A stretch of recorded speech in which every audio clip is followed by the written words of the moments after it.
From Northeast State Studios in Blountville, Tennessee, this is Views of the SEC.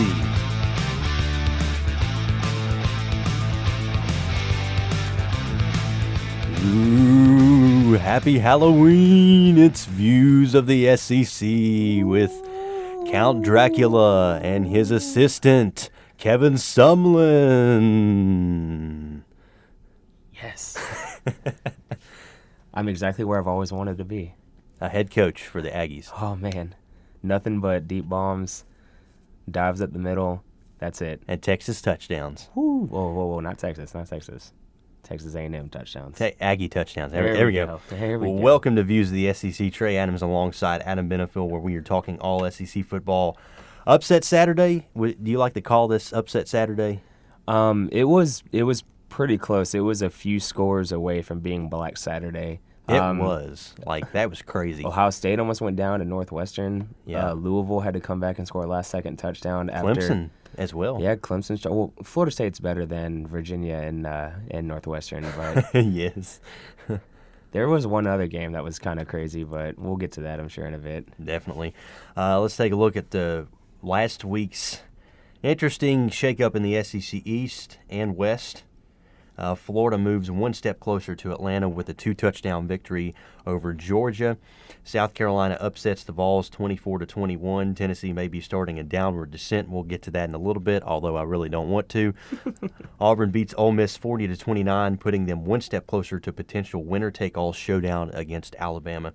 So let's start with the game of the week last week. Florida 24-10 victory over the Bulldogs. Georgia didn't look that hot. No. Yeah, it was probably besides A&M, New Mexico State, this is probably the most boring game in the SEC this week. Yeah, I watched a lot of it, and Georgia just did not – they're not able to move the ball. I don't understand what's happened. It's like they have completely lost all ability to run the football now, which is surprising considering that Nick Chubb, Sonny Michel, they've got great running backs, but their offensive line just – they can't block. It's terrible. It's really bad. And I think Jacob Eason did pretty well in the game, but especially against a defense like Florida, if you can't block, if you can't run block or pass block, then you're not going to score any points. So definitely. How about South Carolina beating the Volunteers 24-21? Y'all do realize that y'all lost to what should be a high school senior right now, right? Exactly. A high school senior quarterback comes in and looks like throw me a good quarterback name out there. He kind of Jay Cutlered y'all. Pretty much. Kind of Vanderbilt Jay Cutlered y'all. Listen to this for a second. Tennessee, Atlanta is still up for grabs. And you play like that against, let's face it, South Carolina is not that good at all. They have the 101st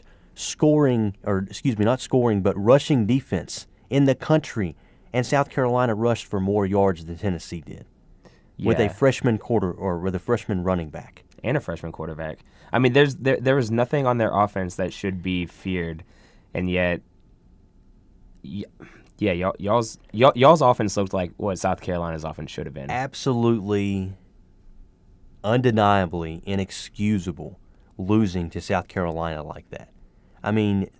Tennessee is miles better, but apparently there's got to be like an algorithm to beat Will Muschamp. I don't understand it. Yeah, he's 5-0 now against y'all. Yeah, it's ridiculous. He's 5-0 against y'all and 14-19 against the rest of the SEC. And he's had bad football teams.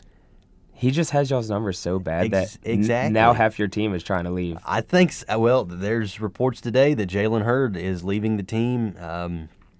I don't know. It is a complete dumpster fire that is turned into Tennessee football, which is surprisingly normal. We'll see what happens here in the next couple of weeks, but we'll move on here to review the SEC standings. Florida in sole possession of first in the East, with Kentucky trailing right behind them. Alabama continues to hold the lead in the West with a three-way tie for second. So the SEC Player of the Week this week is Cameron Petaway, running back for Auburn. Petaway has been playing next-level football and has been doing it very quietly. For the third week in a row, the sophomore sensation set a career high in rushing yards, running the ball for 30 carries, eclipsing 236 yards with a touchdown against a struggling Ole Miss defense. Keep in mind, 0 of those carries were negative yardage plays, which is amazing. And in the past 3 games, Petway has picked up 597 yards and took the lead among SEC running backs in average yards per game with 133.3 yards per game. So very good job by Cameron Petway to really step up for the Auburn Tigers. So let's move on to the SEC game of the week. Alabama at LSU, primetime, 8 o'clock CBS. A very important game that could set up major storylines for the last couple of weeks in the SEC West. Alabama, of course, they won the last 5 matchups, including the national championship game back in 2011 or 12? 11. 11, okay. And one of the most important things that has to happen, at least for LSU, is Leonard Fournette must play his best game as a Tiger. Absolutely, undeniably, he has to play better than he's ever played for LSU to win this game. Because the last 2 matchups, he was held to 79 yards in 2014 and 31 yards on 19 carries last year. Adam, just give me some thoughts about what will it take for LSU to beat Alabama. I think you laid it out pretty well. Probably 3 or 4 weeks ago, I would have said that LSU did not have a snowball's chance in this game. But based on how they've played ever since LSU let Les Miles go, I mean, you kind of got to look at them as a legitimate threat, like not just like a passing, like puncher's chance. Like I think that they have a legitimate chance in this game to take down Alabama. It's at LSU, and it's at night, which always helps because Death Valley is crazy at night. You already have the trash talk going. I don't know. I don't think that Alabama is going to be able to cakewalk through this game because LSU does have a defense that will make Alabama have to earn their scoring opportunities. Mm-hmm. And to further your point about LSU becoming more of an offensive presence, I got some numbers here. Since Les Miles was fired and Ed Orgeron took over, just listen to some of these statistics here. In the first 4 games of the season, LSU averaged 339.5 yards per game, with a total of 1,358 yards eclipsed. Not one of those games did they get over the 400-yard mark. Since Ed Orgeron took over, here are the numbers. 634 yards against Missouri, 515 yards against Ole Miss, and 459 yards against Southern Mississippi, for an average of 536 yards per game. I mean, that is absolutely insane. I mean, I don't understand why the offensive playbook was not opened up more when Les Miles is here, because if it was, he would still have a job right now. I mean, yeah. I just, seeing those numbers yesterday really opened my eyes to how big Ed Orgeron has been for the LSU Tigers the last 3 games. I mean, it's been huge, and minus missing from that is the canceled Florida game. Right. And so it's amazing to me how much better the offense has been under Ed Orgeron than Les Miles. And both are really, really good coaches, in my opinion. Right.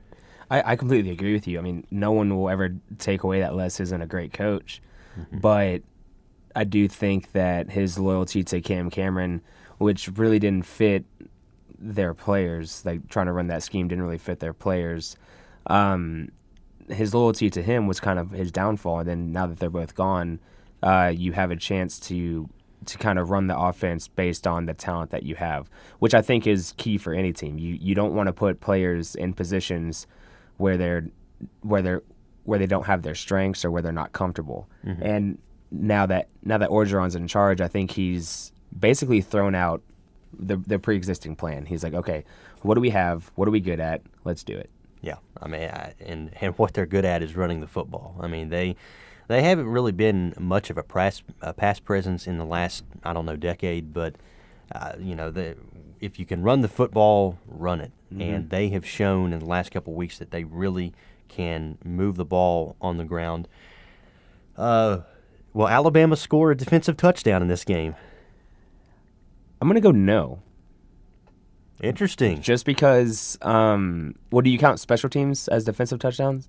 I just count defensive touchdowns. Okay. I don't think so because I don't think that LSU is going to quite take the chances that a team like A&M or Ole Miss or Arkansas are going to took. I think that they're going to be, because their strength is running the ball, I think that they are going to try as best they can to win in the trenches and not necessarily going deep, which leads to running the ball gives you much fewer opportunities to have turnovers than throwing the ball. Yeah, especially trying to get like a fumble recovery or something. Right. You know. Typically those, unless it's an open field hit and the ball pops up to someone as they're in full stride, typically fumble recoveries on a running play end in a pile up. Yeah, definitely. All right, we've analyzed it. We've talked about it. We've thought about it and thought about it and thought about it. Now, give me your prediction. I'm calling the upset. I'll take LSU 28-27. I like your style. I really do, because I feel like that this game is 100% going to be LSU jumping over Alabama. I've got LSU 31-28 with the best offensive turnaround in 2016. Ed Orgeron and the LSU Tigers will shake up college football with a massive overtime victory over Alabama. And I think Leonard Fournette's going to have an epic performance on Saturday. I'm going to call it. Sounds good to me. I hope I'm right. I hope so too. You know, I'm trying to be a esteemed college analyst, and I'd like to be right for once. Sounds good. The other game of interest this week is Florida at Arkansas. It's a 3:30 CBS game. It's part of the triple header on CBS on Saturday. With Florida in complete control of the East, look for the Gators to try and increase the lead against a questionable Razorback team coming off a bye week after a 53-point loss to Auburn. Give me your prediction on this game.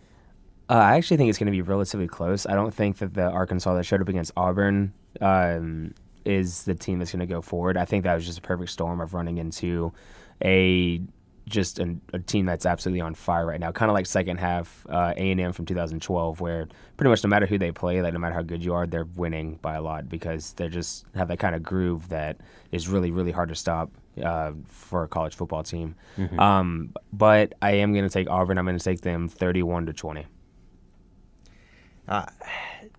Before I make my prediction, let me ask you a question. Do you think Florida is a good football team? Not particularly. Now, I tend to agree. I mean, at times they show their defensive dominance. They do look really good, but I just don't know.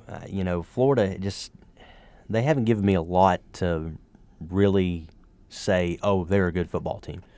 Well, they're kind of in the mold of the Les Miles LSU teams, where mm-hmm. you watch them play and you're like, man, they don't jump off the screen, like they don't look that good, but they just kind of will themselves to victory in whatever way they can. And that's what it takes. So my prediction is Florida 23-20 over the Razorbacks, and we'll move to the final part of the show here. Predictions, Ole Miss versus Georgia Southern. Ole Miss is kind of like the old Texas Tech of the SEC, maybe even like the Ryan Mallett Arkansas, mm-hmm. Where they can beat anyone in any given week, and they can also lose to anyone in any given week. That's a good point. But I'm going to take Ole Miss 38-24. I got Ole Miss 41-27. Texas A&M versus Mississippi State. This shouldn't be close, but I'll take A&M 52-24. Got Texas A&M 48-10. Auburn versus Vanderbilt. This is going to be. I think it's going to be a big win for Auburn. I think I'll give me 44-19. I'm actually really interested in this game. This is one of those that I might actually spend some time watching, because Vandy could surprise a lot of people, but at the end of the day, I've got Auburn 28-17. South Carolina versus Missouri. Well, South Carolina keeps improving like they have been. Give me South Carolina. Got South Carolina 24-7 over the Missouri Tigers. Tennessee over Tennessee Tech. We'll see. Yeah, I agree. Give me Tennessee, I guess. Tennessee 21-10. And finally, Kentucky versus Georgia. Give me Kentucky. Give me Kentucky as well, 31-24 in overtime. That does it for Views of the SEC. For Adam Benefiel, I'm Trey Adams signing off. Goodbye, everybody. This program is a presentation of the Communications Department at Northeast State Community College and is produced as part of the Student Learning Experience. The content of this program is produced through student participation and does not necessarily reflect the opinions and views held by the school. The music today was provided by Jason Shaw at audioaudix.com.